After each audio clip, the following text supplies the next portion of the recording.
Good morning, blessings upon you. We are quickly approaching the end of September, and praise and glory to Almighty God for keeping us these 9 months.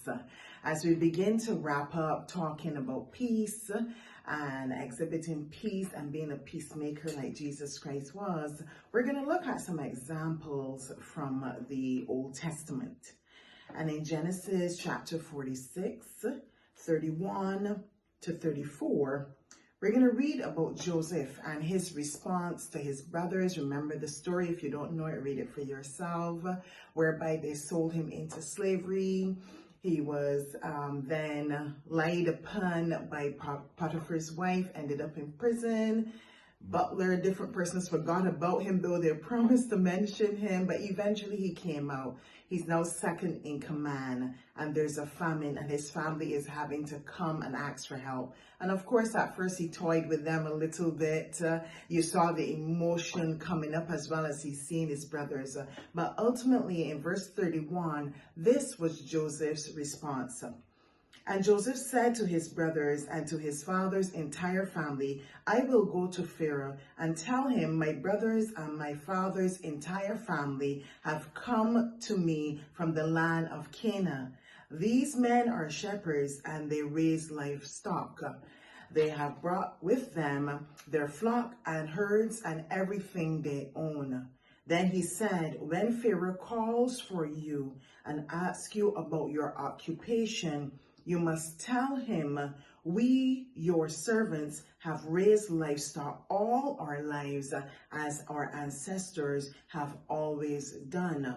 When you tell him this, he will let you live here in the region of Goshen, for the Egyptians despise shepherds. Now, Joseph's response was not one of kill and cure and get back at them and revenge, but instead, in peace, he embraced his brothers despite what they did to him. And he did not repay evil for evil, but instead, he did good. And he's now here looking out for them, making sure that they can continue in their livelihood, making sure that they can keep their stock, making sure that they are placed in a location that they would not now be exposed to the Egyptians to look down upon them, or even to be exposed to the lifestyle of the Egyptians to now be corrupted. So Joseph repaid them good for the evil that they had done. And this brings about peace as well. Sometimes we have persons right in our crosshairs to get rid of them or to do to them what they did to us, or to even do worse.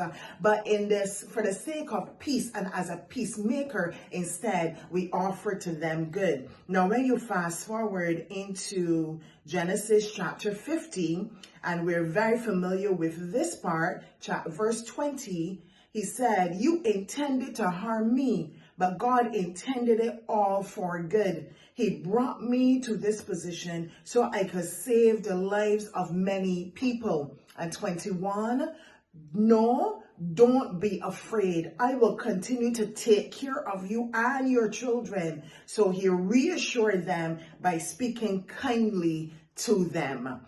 So now after Jacob had died, the father had died, and they're thinking, oh boy, Joseph is going to get back at us now. Maybe he was only treating us well because our father was alive, but now he's gone. He's surely going to get back at us. And so they sent messenger. And Joseph is saying, don't worry about it. I'm going to continue to take care of you. He was not doing it because the father was alive. He was not an eye servant. Truly in his heart, he was a peacemaker. He was doing good. He was wanting to honor God. And he had the perspective, God, allow this so that I can help you. God, allow this to bring good out of it. So what are you going through? Could it be that God is allowing it so that you can be a help to someone else who's coming behind you, even a help to the very persons who have offended you?